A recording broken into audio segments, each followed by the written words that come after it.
भक्त करो गरुड़ पुराण में आज आपको पार्वण आदि श्राद्धों के अधिकारी एक से अधिक की मृत्यु पर पिंडदान आदि की व्यवस्था, मृत्यु तिथि मास के अज्ञान होने पर तथा प्रवास काल में मृत्यु होने पर श्राद्ध आदि की व्यवस्था, नित्य एवं देव तथा वृद्धि आदि श्राद्धों की कर्तव्यता का प्रतिपादन। यह कथा गरुड़ पुराण में सुनाऊंगा। आप इस वीडियो को लाइक करें, सब्सक्राइब जरूर करें। कथा सुनिए। श्री विष्णु ने कहा, हे खगेश्वर, अब मैं प्रतिवर्ष होने वाले पार्वण श्राद्ध का वर्णन तुमसे कर रहा हूं। मृत व्यक्ति के औरस और क्षेत्रज पुत्र को प्रतिवर्ष पार्वण श्राद्ध करना चाहिए। औरस एवं क्षेत्रज पुत्रों के अतिरिक्त अन्य को एकोनिष्ठ विधि से श्राद्ध करना चाहिए, पार्वण श्राद्ध नहीं। अग्निहोत्र न करने वाले मृत ब्राह्मण के क्षेत्रज तथा औरस दोनों पुत्र यदि अग्निहोत्री नहीं हैं तो उन्हें एकोदिष्ट श्राद्ध नहीं करना चाहिए। प्रतिवर्ष पार्वण श्राद्ध करना चाहिए। यदि पुत्र अथवा पिता में से कोई एक सागिनक हो तो प्रतिवर्ष क्षेत्रज और औरस को पार्वण श्राद्ध कराना चाहिए। किंतु कुछ लोगों का कहना है कि पुत्र अग्निहोत्री हो या न हो, पितृगण भी अग्निहोत्री रहे हो या न रहे हों, फिर भी एकोदिष्ट श्राद्ध पुत्रों को अपने पिता की मृत्यु तिथि पर करना चाहिए। जिसकी मृत्यु दर्शकाल अथवा प्रेत पक्ष में होती है, उसके सभी पुत्र प्रतिवर्ष पार्वण श्राद्ध करें। एकोदिष्ट श्राद्ध पुत्रहीन पुरुष और स्त्री का भी हो सकता है। एकोदिष्ट यज्ञ कर्म में समूल कुश का प्रयोग करना चाहिए। बाहर से कटे हुए अथवा एक बार काटे गए कुश ही श्राद्ध में वृद्धिदायक होते हैं। यदि किए जाने वाले पार्वण श्राद्ध के बीच अशौच हो जाता है तो यजमान उस अशौच के समाप्त होने के बाद श्राद्ध करे। एकोदिष्ट श्राद्ध का काल आ जाने पर यदि किसी प्रकार का विघ्न आ जाता है तो दूसरे मास उसी तिथि पर वही एकोदिष्ट श्राद्ध किया जा सकता है। शूद्र तथा उसकी पत्नी और उसके पुत्र का श्राद्ध मौन अर्थात मंत्रोच्चारण रहित होना चाहिए। इसी प्रकार ब्राह्मण, क्षेत्री तथा वैश्य इन तीनों द्विजातियों की कन्या और यज्ञोपवीत संस्कार से हीन ब्राह्मण का भी श्राद्ध तृष्णी मौन होकर ही करना धर्म विहित है।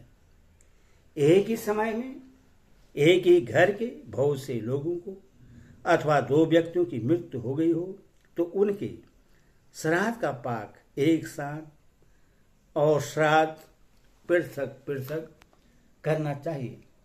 साथ में मरने पर विधि इस प्रकार है। पहले पूर्व मृत्यु को, तदनंतर दीर्घ और तीर्थ को कर्मशः पिंडदान करना चाहिए।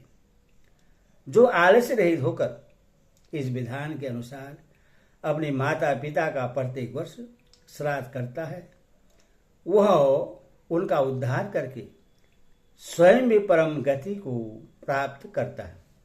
यदि किसी प्राणी की मृत्यु और परिस्थान काल का दिन स्मरण नहीं है किंतु वह मास ज्ञात है तो उसी मास की अमावस्या तिथि में उस मृतक की मृत्यु तिथि माननी चाहिए। यदि किसी की मृत्यु का मास ज्ञात नहीं है, किंतु दिन की जानकारी है, तो मार्गशीर्ष, अघन अथवा माघ मास में उसी दिन उसका श्राद्ध किया जा सकता है। जब अपने संबंधी की मृत्यु का दिन एवं मास दोनों अज्ञात हों तो श्राद्ध कर्म के लिए, यात्रा के लिए और मांस ग्रहण करने चाहिए। जब मृतक के परिस्थान का भी दिन और मास न ज्ञात हो तो जिस दिन एवं मास में मृत्यु की बात सुनी गई हो उससे ही श्राद्ध के लिए उपयुक्त मान लें। बिना प्रवास के भी मृत्यु होने पर दिन तथा मास दोनों विस्मृत हो गया हो, जो पूर्ववत मृत्यु तिथि का निर्णय करना चाहिए। यदि कोई गृहस्थ प्रवास में है और उसके प्रवास के ही दिनों में उसके घर में किसी की मृत्यु हुई हो तथा मृत्यु के बाद अशौच के दिन बीत चुके हों और अशौच के अनंतर जो एकादशा द्वादशा आदि श्राद्ध विहित हैं वे चल रहे हों, इसी बीच प्रवास में रहने वाला वह गृहस्थ घर आ जाता हो और आने के बाद ही मृत्यु की जानकारी उससे मिलती हो तो केवल वह गृहस्थ ही अशौच से ग्रस्त होगा और तत्काल यथाशास्त्र अपनी अशौच की निवृत्ति के लिए अपेक्षित विधि अपनाएगा। उसके द्रव्यादि पर अशौच नहीं होगा। उसके घर आने मात्र से उसकी अशोचिता का प्रभाव श्राद्ध के उपयोग में आने वाली वस्तुओं पर नहीं पड़ेगा। इसके अतिरिक्त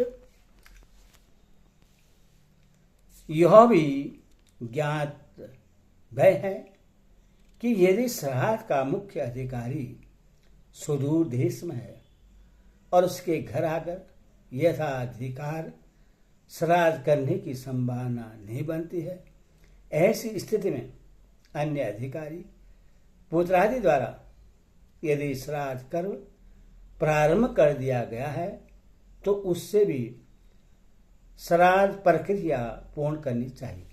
दाता और भोक्ता दोनों को जनाना शौच अथवा मरना शौच ज्ञात न हो तो उन दोनों में किसी को भी दोष नहीं लगता।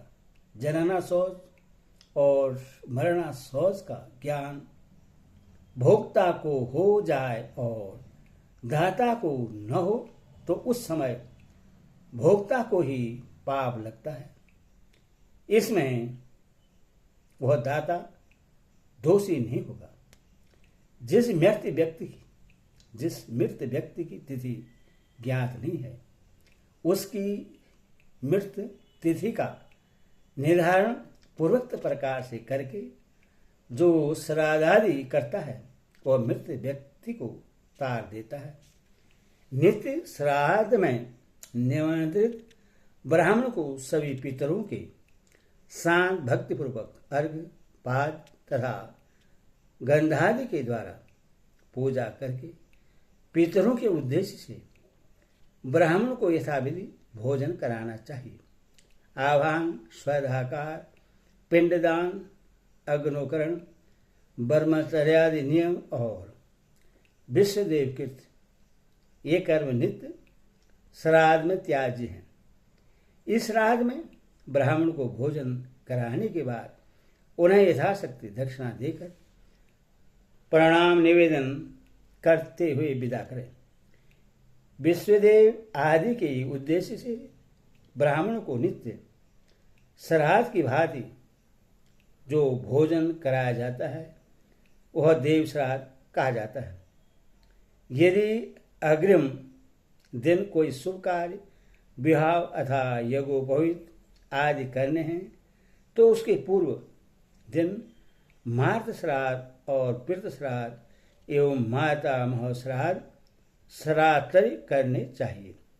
इन तीनों श्राद्धों के लिए अपेक्षित विश्वदेव कार्य एक ही बार करना चाहिए, अर्थात तीनों श्राद्धों के लिए 3 बार विश्वदेव कार्य नहीं करने चाहिए।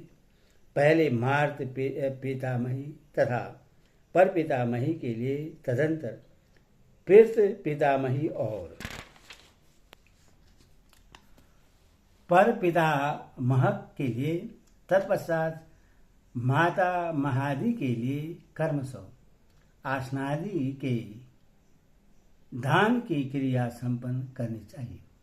यदि मातृ श्राद्ध में ब्राह्मणों का अभाव हो तो श्रेष्ठ परिवार में उत्पन्न हुई पति पुत्र से संपन्न सौभाग्यवती 8 साध्वी स्त्रियों को ही निमंत्रित किया जा सकता है।